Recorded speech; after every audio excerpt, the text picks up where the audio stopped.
السلام علیکم ورحمۃ اللہ وبرکاتہ۔ ان الحمد للہ نحمده ونستعینه ونستغفره ونعوذ باللہ من شرور انفسنا وسیئات اعمالنا من يهده الله فلا مضل له ومن يضلل فلا هادي له واشهد ان لا اله الا الله وحده لا شريك له واشهد ان محمدا عبده ورسوله وما بعد فاعوذ باللہ من الشیطان الرجیم بسم اللہ الرحمن الرحیم یا ایہا الذین آمنوا اتقوا اللہ حق تقاتہ ولا تموتن الا وانتم مسلمون یا ایہا الناس اتقوا ربکم الذی خلقکم من نفس واحدہ وخلق منها زوجها وبث منهما رجالا كثيرا ونساء واتقوا الله الذي تساءلون به والارحام ان الله كان عليكم رقيبا يا أيها الذين آمنوا اتقوا الله وقولوا قولا سديدا يصلح لكم أعمالكم ويغفر لكم ذنوبكم ومن يطع الله ورسوله فقد فاز فوزا عظيما أما بعد فإن خير الحديث كتاب الله وخير الهدي هدي محمد صلى الله عليه وسلم وشر الأمور محدثاتها وكل محدثة بدعة وكل بدعة ضلالة وكل ضلالة في النار اعوذ باللہ السمیع العلیم من الشیطان الرجیم بسم اللہ الرحمن الرحیم ان الذین قالوا ربنا اللہ ثم استقاموا تتنزل علیہم الملائکة الا تخافوا ولا تحزنوا وابشروا بالجنة التي كنتم توعدون۔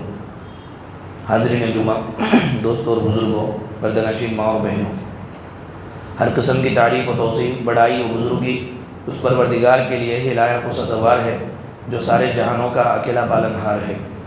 درود و سلام نازل ہو جیو اللہ رب العالمین کے بھیجے ہوئے سارے نبیوں پر، خاص کر ہمارے آخری نبی حضرت محمد مصطفیٰ صلی اللہ علیہ وآلہ وسلم پر، جنہوں نے اس دین اسلام کو دنیا کے کونے کونے تک پھیلانے کے لیے بہت ساری مصیبتوں اور مشقتوں کا سامنا کیا۔ محترم بھائیوں، ماہ رمضان میں ہمارے اندر تقوی اور خوف الہی کا جذبہ بہت زیادہ تھا۔ ہم میں کا ہر کوئی نیکی کرنے کی کوشش میں آگے تھا، مگن تھا۔ مسجدوں میں رونقیں تھی، تلاوت قرآن کا اہتمام تھا، ہمارے اندر ہمدردی اور خیر خواہی کا جذبہ بہت اونچے درجے پر آ گیا تھا۔ غرض پورا ماحول نیکیوں کا تھا، پورا معاشرہ زندہ تھا۔ لیکن یہ بھی ایک کڑوی سچائی ہے کہ آج چاند رات ہے میرے بھائیو، آج سے یہ صورتحال کچھ بدلتی ہوئی نظر آئے گی۔ آج سے ایمان کا جذبہ ٹھنڈا اور سرد پڑے گا۔ رمضان میں جن چیزوں سے انسان رکا تھا ان چیزوں کو اب یہ کرنے لگیں گے۔ نماز کی ادائیگی میں کمی آئے گی، مسجدوں کی رونقیں ماند پڑ جائیں گی، ٹھپ پڑ جائیں گی، عبادات کے شوق میں کمی آئے گی۔ یہ سب ہونے والا ہے، یہ ہوتا آیا ہے، ہو رہا ہے۔ میرے بھائیو، ایک سوال اپنے آپ سے کرے کہ یہ سب کیوں ہوتا ہے؟ آدمی عبادات کرتے کرتے اچانک ایک دم سے عبادات سے غفلت کیوں برتتا ہے؟ اچھے انداز میں اللہ کی عبادت کرتا تھا، اچانک یہ غفلتیں اس کے اندر کیوں آتی ہیں؟ صحیح بات، اس کا جواب یہ کہ انسان عبادات کرتے کرتے ایک دم عبادات سے غفلت کرنے لگے تو وہ کئی طرح کے گناہوں کی نشانی ہے، بہت سارے گناہوں کی نشانی ہے۔ یہ گناہ یہ کہ ایسا کرنا سرکشی کی علامت ہے، یعنی عبادات کرتے کرتے آدمی پھر عبادات کو ایک دم چھوڑ دے، غفلت میں آ جائے، یہ سرکشی ہے۔ سرکشی یہ دل کی بیماری ہے، اور اس بیماری میں مبتلا ہو کر انسان حق کو جانتے ہوئے اس کو نہیں مانتا اور اپنے مرضی کو اور اپنے من مانی کو ترجیح دیتا ہے، اسی کو سرکشی کہتے ہیں۔ حق کیا ہے معلوم ہے، اس کے باوجود بھی انسان اپنی مرضی کو اونچا کرتا ہے۔ اللہ رب العالمین نے استقامت اختیار کرنے کا حکم دینے کے فوراً بعد کہا فاستقم کما امرت ومن تاب معك ولا تطغوا، کہ حبیب آپ کو جن کاموں کے کرنے کا حکم دیا گیا ہے ان کاموں پر استقامت برتیے، یعنی کرتے رہیے۔ آپ کو اور آپ کے صحابہ کو یہ حکم ہے ولا تطغوا، اور آپ سرکشی نہ کیجیے، یعنی کاموں کو کرتے رہنے میں رک جانا، غفلت برتنا سرکشی ہے۔ تو یہ ایک سرکشی ہے، اس سرکشی کی بیماری میں انسان مبتلا ہوتا ہے۔ چاند رات آ گئی تو عبادات اگر کمزور ہو گئے، غفلت میں اگر انسان آ گیا تو سمجھ لے کہ اندر ایک بیماری ہے سرکشی کی، وہ بیماری باہر آ رہی ہے میرے بھائیوں۔ اور دوسری بیماری یا دوسری نشانی یہ کہ ایسا کرنا بدعہدی ہے۔ اللہ تعالیٰ سے جو ہم نے وعدہ کیا، جو عہد کیا کہ گناہ نہیں کریں گے، عبادات کرتے رہیں گے، تو اس کی بدعہدی ہے۔ فرمایا رب العالمین نے وَأَوْفُوا بِعَهْدِ اللَّهِ إِذَا عَاهَدتُّمْ وَلَا تَنقُضُوا الْأَيْمَانَ بَعْدَ تَوْكِيدِهَا وَقَدْ جَعَلْتُمُ اللَّهَ عَلَيْكُمْ كَفِيلًا۔ اللہ کو گواہ رکھ کر کے ہم نے کہا پروردگارا تیرے کیے ہوئے وعدے کو ہم پورا کریں گے، یعنی الستو بربکم میں جو وعدہ ہم نے کیا، اے اللہ آپ ہمارے رب ہیں، ہم مانتے ہیں آپ کی عبادت کریں گے، جو وعدہ ہم نے کیا تو یہ وعدے کی خلاف ورزی ہو رہی ہے اگر انسان غفلت برتے گا تو۔ ہم نے اللہ سے عہد کیا، وعدہ کیا، خود اللہ کو گواہ ہم نے بنایا کہ پروردگار تو گواہ رہو ہم تیری عبادت کریں گے۔ اب اگر ہم چھوڑ دیں غفلت میں آ کر کے تو اس کا مطلب یہ ہے کہ اللہ سے بدعہدی کر رہے ہیں، عہد کو توڑ رہے ہیں، یہ ایک گناہ ہے۔ اور تیسری نشانی یہ ایسا کرنا شیطان سے دوستی کر لینا ہے۔ اگر انسان عبادات کرتے کرتے غفلت میں آ جائے، عبادت کو چھوڑ دے تو یہ شیطان سے دوستی کر لینا ہے۔ اللہ نے فرمایا وَمَن يَعْشُ عَن ذِكْرِ الرَّحْمَنِ نُقَيِّضْ لَهُ شَيْطَانًا فَهُوَ لَهُ قَرِينٌ وَإِنَّهُمْ لَيَصُدُّونَهُمْ عَنِ السَّبِيلِ وَأَنَّهُمْ مُهْتَدُونَ۔ کیا اللہ رب العالمین کیا بلاغت قرآن کریم میں ذکر کیا، فرمایا کہ جو آدمی رحمان کے ذکر سے، رحمان کی عبادت سے غافل ہو جائے، غفلت برتے، تو ہم اس کے ساتھ ایک شیطان کو دوست بنا دیتے ہیں، ایک ساتھی اس کا شیطان ہم لگا دیتے ہیں۔ اب یہ ساتھی کیا کرتا ہے، وَإِنَّهُمْ لَيَصُدُّونَهُمْ عَنِ السَّبِيلِ، لوگوں کو صحیح راستے سے، سیدھے راستے پر عمل کرنے سے شیطان روکتا ہے، وَأَنَّهُمْ مُهْتَدُونَ، لیکن رکنے والا یہ سمجھتا ہے کہ میں ہدایت یافتہ ہوں، رکنے والا یہ سمجھتا ہے کہ میں بہت صحیح راستے پر چل رہا ہوں، حالانکہ شیطان اس کے اوپر عمل کر کے اس کو غلط راستے پر یا صحیح راستے سے روک دیا ہوتا ہے۔ میرے بھائیو، رمضان مبارک کے مہینے کے بعد فرائض سے غفلت اگر انسان برتے گا تو اس آیت کریمہ کے پیش نظر اللہ اس کے اوپر ایک شیطان کو مسلط کرے گا، ایک شیطان کو اللہ اس کے اوپر مسلط کرے گا، اس کا ساتھی بنائے گا۔ اب شیطان ساتھی بنے گا تو کیا ہوگا، خود قرآن کریم کے اندر اس کی وضاحت ہے۔ اللہ اس کے رسول کی نافرمانی کرنے لگوائے گا، حق کو باطل کہے گا، باطل کو حق بولے گا، شر کو خیر بتائے گا، خیر کو شر بتائے گا، بھلائی کو برائی بتائے گا، برائی کو بھلائی بتائے گا۔ یہ شیطان کے کرتوت ہے۔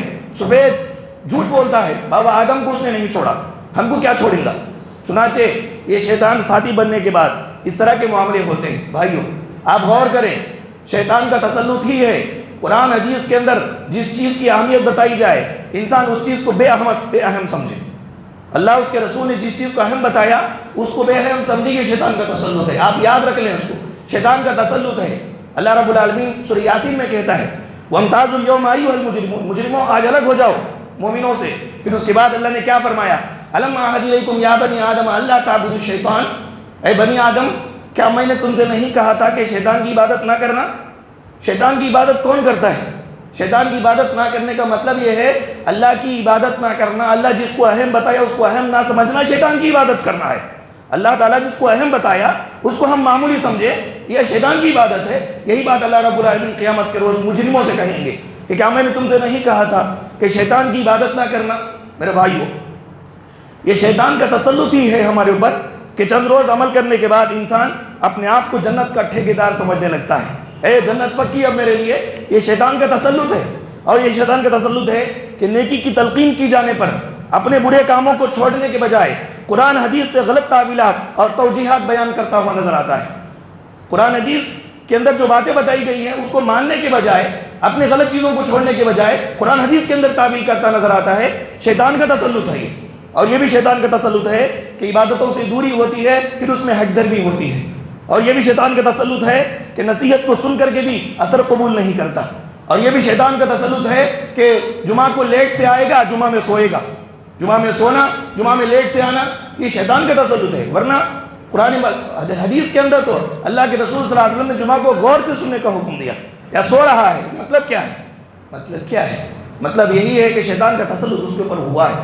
تو یہ غفلت، انسان عبادات کرتے کرتے عبادات سے اگر رک جائے، غفلت برتے، تو یہ بیماریوں میں، یہ برائیوں میں وہ مبتلا ہو جاتا ہے۔ اس لیے میرے بھائیوں اپنے اندر استقامت پیدا کریں۔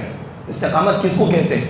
استقامت کہتے ہیں کہ انسان اللہ کی وحدانیت پر ڈٹ جائے اور اللہ تعالیٰ کے فرائض اور واجبات کی ادائیگی میں پابندی برتے اور حرام کاموں سے بچا رہے۔ یہ تین چیزیں ہیں۔ ایک تو اللہ کی وحدانیت پر ڈٹے، کسی بھی صورت میں اللہ کے سوا کسی کو خدا نہ مانے، معبود نہ مانے، مشکل کشا، حاجت روا، ہماری ضروریات پوری کرنے والا، کھلانے والا، پلانے والا، مارنے والا، جلانے والا، بیماری دینے والا، پھر شفا دینے والا، سوائے رب العالمین اس کے سوا کوئی بھی نہیں ہے۔ انسان اس بات کو مضبوط کر لے، یہ استقامت ہے، مضبوط جم جائے اس عقیدے پر، اور اللہ تعالیٰ نے ہمارے اوپر جو فرائض ڈالا ہے، جو واجبات ڈالا ہے، وہ واجبات پر پابندی کے ساتھ عمل کرے اور اسی طرح سے حرام کاموں سے بچتا رہے۔ یہ 3 چیزوں کو استقامت کہتے ہیں۔ میرے بھائیوں، ہمارے دلوں میں اگر ایمان مضبوط ہے تو اس کی تو پہچان ہے۔ دل کے اندر جو ایمان موجود ہے یہ اگر مضبوط ہے تو انسان دین میں استقامت سے کام لیتا ہے، جو بھی کام کرتا ہے کنٹینیو کرتے رہتا ہے، غفلت نہیں برتتا۔ رمضان ہونے کے بعد وہ اعمال کو نہیں چھوڑتا۔ رمضان ہونے کے بعد اعمال کو چھوڑنا دل کے اندر موجود ایمان کی کمزوری ہے۔ دل کے اندر ایمان موجود جو ہے وہ اگر مضبوط ہے تو یہ استقامت کی دعوت دیتا ہے اور شیطان کی پیروی نہ کرنے کی دعوت دیتا ہے۔ ایمان ہمارا شیطان کی پیروی نہ کرنے کی دعوت دیتا ہے۔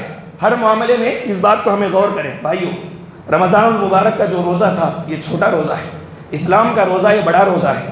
رمضان المبارک کا روزہ فجر سے شروع ہوتا ہے اور غروب آفتاب سورج ڈوبنے کے بعد ختم ہو جاتا ہے، لیکن اسلام کا روزہ یہ بالغ ہونے سے شروع ہو کر کے موت کی ہچکی لگنے تک لگتا ہے۔ موت کی ہچکی لگنا یہ افطار کرنا ہے، یہ روزہ ہے اس روزے میں ہم غلط کام نہیں کرتے، حرام کام نہیں کرتے، برائیوں سے بچے رہتے ہیں۔ ایسے انسان کے بالغ ہونے کے بعد سے لے کر کے اس کے موت مرتے دم تک وہ بھی روزہ ہے۔ اللہ رب العالمین کے قانون میں ہے وہ غلط کام نہ کرے، وہ کام کرتا رہے جس کام کا حکم دیا گیا ہے، تبھی اس کا اختیاری اور اس کے بعد کی جو منازل ہے اس کے بڑے خوش آئند ہوں گے، بہت ہی زیادہ اس کے لیے مہمان نوازی ہوگی، اللہ رب العالمین کی جانب سے خوشیاں ہی خوشیاں اس کے لیے ہوگی۔ بھائیو، آئیے ماہ رمضان کے بعد ہو سکتا ہے کہ ہمارے عملوں میں کمی آئے، کمزوری آئے۔ 4 کام ہیں، پابندی سے اگر ہم کریں گے اللہ رب العالمین ہمارے عملوں کے اندر دوام بخشیں گے، استقامت عطا کریں گے، استقامت عطا کریں گے، ضرور کریں گے۔ 4 کام ہم کریں، بڑے بڑے بھاری کام کچھ نہیں ہیں، بس چھوٹے چھوٹے کام ہیں لیکن دل کی توجہ سے کرنے کی ضرورت ہے۔ 4 کام اگر ہم کریں اللہ ہمارے عملوں میں ہمیں استقامت نصیب فرمائیں گے۔ پہلا عمل یہ، ہر روز کسی بھی وقت میں کلمہ طیبہ کے معنی مطلب کچھ دیر بیٹھ کر کے اس کا مفہوم، اس کے تقاضے کیا ہے ہم معلوم کریں۔ کلمہ طیبہ لا الہ الا اللہ محمد الرسول اللہ صلی اللہ علیہ وسلم، یہ کلمہ طیبہ ہے۔ اس کا معنی کیا ہے؟ اللہ کے سوا کوئی معبود برحق نہیں اور محمد صلی اللہ علیہ وسلم اللہ تعالیٰ کے رسول ہیں۔ چنانچہ اللہ تعالیٰ کے سوا کوئی معبود برحق نہیں، وہی معبود ہے، وہی عبادت کے لائق ہے اور وہی رب ہے ہمارا، کھلاتا پلاتا وہی ہے، سب اسی کے اختیار میں ہے۔ جب تک ہماری جسموں میں جان وہ رکھنے کا حکم دے گا، ہمارے جسم میں جان رہے گی، جب وہ نکالنا چاہے گا تو ہم مر جائیں گے۔ ہم جو چل رہے ہیں، پھر رہے ہیں، کھا رہے ہیں، سب اس کے اختیار میں ہے۔ یہ کلمہ توحید کو ہر روز کسی بھی وقت میں بیٹھ کر کے ہم تازہ کریں۔ اس کا فائدہ کیا ہے؟ خود اللہ تعالیٰ کہتا ہے اس کا فائدہ یہ ہے کہ آپ کے اعمال میں اللہ استقامت عطا کریں گے۔ اللہ نے فرمایا یثبت اللہ الذین آمنوا بالقول الثابت فی الحیاۃ الدنیا وفی الآخرہ۔ اللہ تعالیٰ قول ثابت کے ذریعے ایک مومن کو دنیا میں اور آخرت میں ثابت قدم رکھتا ہے، استقامت دیتا ہے۔ قول ثابت کیا ہے؟ قول ثابت لا الہ الا اللہ محمد رسول اللہ ہے۔ اس کلمے کو ہم پڑھیں، اس کے معنی کو سمجھیں اور ذہن کے اندر اس معنی کو ذہن میں لائیں، عمل کی نیت سے ہم اس کو پی جائیں، اس معنی کو پی جائیں تو اللہ تعالیٰ استقامت ضرور عطا کریں گے۔ یہ خود اللہ تعالیٰ کا فرمان ہے۔ اور دوسرا کام، قرآن کریم کو روزانہ پڑھیں۔ اگر آپ کو وقت نہیں ہے کم سے کم 1 صفحہ تو پڑھیں، قرآن کریم کو پڑھیں۔ اگر پڑھنے نہیں آتا ہے تو آپ قرآن کریم کو سنیں، کیونکہ قرآن کریم کو پڑھنے اور سننے سے اللہ تعالیٰ ہمارے کیے جانے والے عملوں میں ثابت قدمی دیتے ہیں، استقامت دیتے ہیں۔ آپ نے غور کیا، رمضان میں کچھ نیکی کرنے کا آپ نے ارادہ کیا، کر گئے، صدقہ و خیرات کیے، ذکر و اذکار کیے اور روزہ رکھے، سب کیے۔ آپ کو معلوم ہے اس کے اندر کون معاون تھا؟ راتوں میں تراویح سننا معاون تھا، کیونکہ اللہ رب العالمین نے فرمایا قل نزلہ روح القدس من ربک بالحق لیثبت الذین آمنوا۔ اے حبیب آپ کہیے اللہ تعالیٰ اس قرآن پاک کو جبریل امین کے ذریعے سے تھوڑا تھوڑا آپ کے دل اطہر پر اتارا، آپ کے پاک دل پر اتارا تاکہ استقامت نصیب ہو۔ معلوم ہوا کہ قرآن پاک کے ذریعے سے استقامت نصیب ہوتا ہے۔ قرآن پاک پڑھتے رہیے تھوڑا تھوڑا، جیسے کوئی بیماری آئی تو دوائی 1 مرتبہ کھا لینے پر پوری بیماری ختم نہیں ہوتی، بلکہ ایک ہی دوائی کو 1 مہینہ 2 مہینے لگاتار تکرار کے ساتھ تھوڑا تھوڑا تھوڑی مقدار میں استعمال کرنے پر انسان کے جسم پختہ ہوتا ہے اور وہ صحت مند ہوتا ہے۔ ایسے ہی قرآن پاک کو اللہ تعالیٰ نے بیت العزا سے لے کر کے اللہ کے رسول صلی اللہ علیہ وسلم کے آپ صلی اللہ علیہ وسلم کے دل پر 1 سال کی زندگی میں تھوڑا تھوڑا اللہ تعالیٰ نے اتارا، تھوڑا تھوڑا اس لیے اتارا کہ رسول اللہ صلی اللہ علیہ وسلم اور صحابہ اکرام کے دلوں کے اندر استقامت نصیب ہو۔ تو قرآن پاک کو ہم پڑھیں، قرآن پاک سے ہم تعلق رکھیں، اس کا معنی سمجھیں اور اس کی تلاوت کو ہم جو ہے عادت بنائیں، زیادہ نہیں، فجر کے بعد بیٹھیں 5 منٹ 10 منٹ نکالیں لیکن قرآن پاک کا مطالعہ کریں۔ اس سے فائدہ یہ ہوگا کہ رمضان میں جو آپ عمل کرتے تھے وہ کر سکیں گے، یہ اللہ تعالیٰ کا فرمان ہے، یہ دوسری چیز ہے۔ اور تیسری چیز، اللہ کی یاد اور اس کا ذکر، عام ہو یا خاص۔ خاص ذکر کیا ہے؟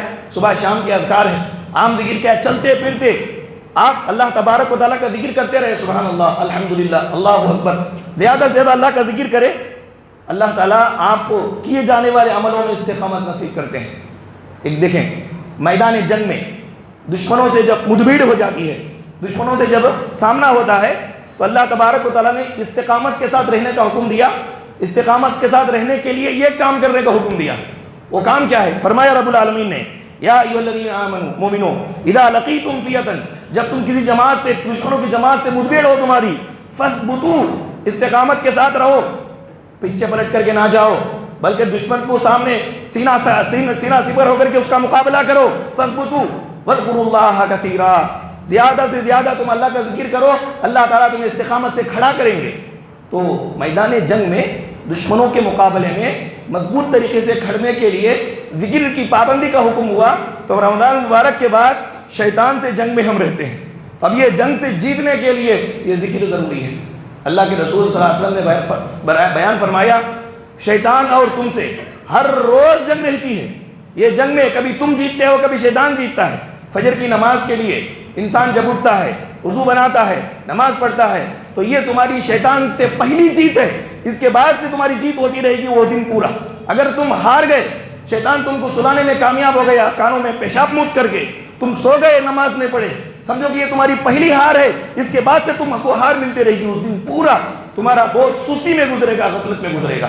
تو ہر روز انسان جو ہے شیطان سے جنگ کی حالت میں رہتا ہے۔ اللہ نے جنگ کی حالت میں ثابت قدم رہنے کے لیے ذکر کا حکم دیا، ویسے ہی ہم کو شیطان سے جنگ کی حالت میں استقامت کے ساتھ رہنے کے لیے اللہ کا ذکر بہت ضروری ہے میرے بھائیوں۔ چنانچہ یہ تیسرا کام تھا، اور چوتھا کام یہ، ہمارے رسول جناب محمد صلی اللہ علیہ وسلم کا ہر حکم، ہم ہر حکم کے سامنے سر جھکانے کی عادت ڈالیں۔ ہر حکم کے سامنے اللہ کے رسول صلی اللہ علیہ وسلم کی ہر بات کے سامنے سر جھکانے کی عادت ڈالیں، اللہ تعالیٰ ہمارے عملوں میں استقامت نصیب فرمائیں گے۔ منافق لوگ تھے، نبی کی بات کو نہیں مانتے تھے۔ کیسے مانتے تھے؟ جن باتوں میں ان کو فائدہ ہوتا تھا نبی کی وہی باتیں مانتے تھے، جن باتوں میں ان کا نقصان ہوتا تھا ان باتوں میں رسول کی بات نہیں مانتے تھے۔ اللہ رب العالمین نے ایسے منافقوں کا تذکرہ کرتے ہوئے فرمایا، وَلَوْ أَنَّهُمْ فَعَلُوا مَا يُوعَظُونَ بِهِ لَكَانَ خَيْرًا لَهُمْ وَأَشَدَّ تَثْبِيتًا۔ رسول اللہ جس چیزوں کی ان کو نصیحت کرتے ہیں، اگر یہ نصیحت کو مان لیتے تو یہ ان کے لیے پہلی بات تو بہتر تھا، دوسرا یہ کہ نیک عملوں کے اندر ان کو استقامت نصیب ہوتی تھی، نیک عملوں میں استقامت نصیب ہوتی تھی۔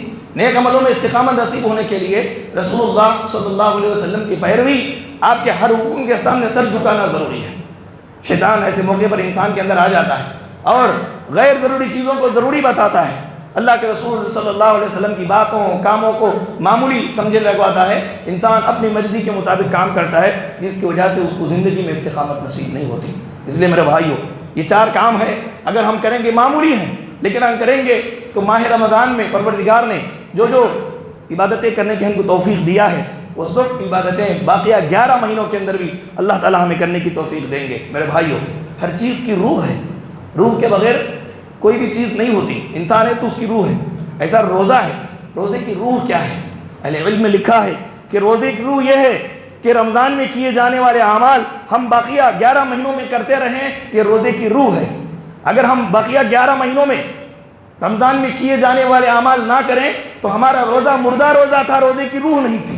روزے کی روح اب رمضان کے بعد معلوم ہونے والی ہے کہ باقی 11 مہینے اگر ہم وہ اعمال کرتے رہیں جو رمضان میں کرتے تھے، اس کا مطلب یہ ہے کہ ہمارا روزہ زندہ تھا، اللہ تبارک و تعالیٰ نے قبول کر لیا۔ اس لیے میرے بھائیوں، اللہ تعالیٰ سے ہم دعا کریں کہ پروردگارہ، یہ رمضان المبارک کا مہینہ اپنی توفیق کے مطابق جو کچھ بھی ہم نے نیک اعمال کیے، پہلی بات یہ ہے کہ اللہ اس کو قبول فرمائے، دوسری بات یہ ہے کہ باقیہ 11 مہینوں میں دوام کے ساتھ، مداومت کے ساتھ، استقامت کے ساتھ پروردگار ہمیں کرتے رہنے کی توفیق عطا فرمائے۔ اللہ اس کی گھر کو رونقوں سے بھرنے کی، آباد رکھنے کی ہمیں توفیق عطا فرمائے۔ اللہ کے کتاب قرآن مجید کی تلاوت کر کے قرآن کے نور کو نور سے فائدہ اٹھانے کے اللہ ہمیں توفیق عطا فرمائے۔ اللہ جب تک زندہ فانی میں ہمیں زندہ رکھے، صحیح سمجھ کے ساتھ اور حسن عمل کے ساتھ رکھے، جب خاتمہ ہو تو بالخیر ہو۔ جتنے بھی لوگ ایمان کی حالت میں یہاں سے جا چکے ہیں، اللہ تعالیٰ ان تمام لوگوں کو قبر کے عذاب سے بچائے، جہنم کے عذاب سے بچائے۔ ہم سب لوگوں کو بھی قبر کے عذاب سے بچائے، جہنم کے عذاب سے بچائے، اور اللہ رب العالمین ہمارا حسن خاتمہ فرمائے، اور جو بھی بیمار ہوں گے اللہ بیماری کو شفا کلی نصیب فرمائے، جو پریشان حال ہیں ان کی پریشانی کو اللہ دور فرمائے، اور جو بھی مقروض ہیں اللہ تعالیٰ ان کے قرض کی ادائیگی کے لیے مختلف سبیلیں پیدا فرمائے۔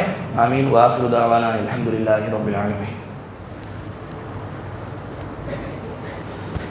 ان الحمد للہ نحمده ونستعینه ونستغفره ونعوذ باللہ من شرور انفسنا وسیئات اعمالنا من يهده الله فلا مضل له ومن يضلله فلا هادي له واشهد ان لا اله الا الله وحده لا شريك له واشهد ان محمدا عبده ورسوله اما بعد فان خير الحديث كتاب الله وخير الهدي هدي محمد صلى الله عليه وسلم وشر الامور محدثاتها وكل محدثة بدعة وكل بدعة ضلالة وكل ضلالة في النار۔ اعوذ بالله السميع العليم من الشيطان الرجيم، بسم الله الرحمن الرحيم۔ ان الله يأمركم بالعدل والإحسان وإيتاء ذي القربى وينهى عن الفحشاء والمنكر والبغي يعظكم لعلكم تذكرون۔ اذكروا الله يذكركم وادعوه يستجب لكم ولذكر الله تعالى أعلى وأولى وأتم وأهم وأجل وأكبر۔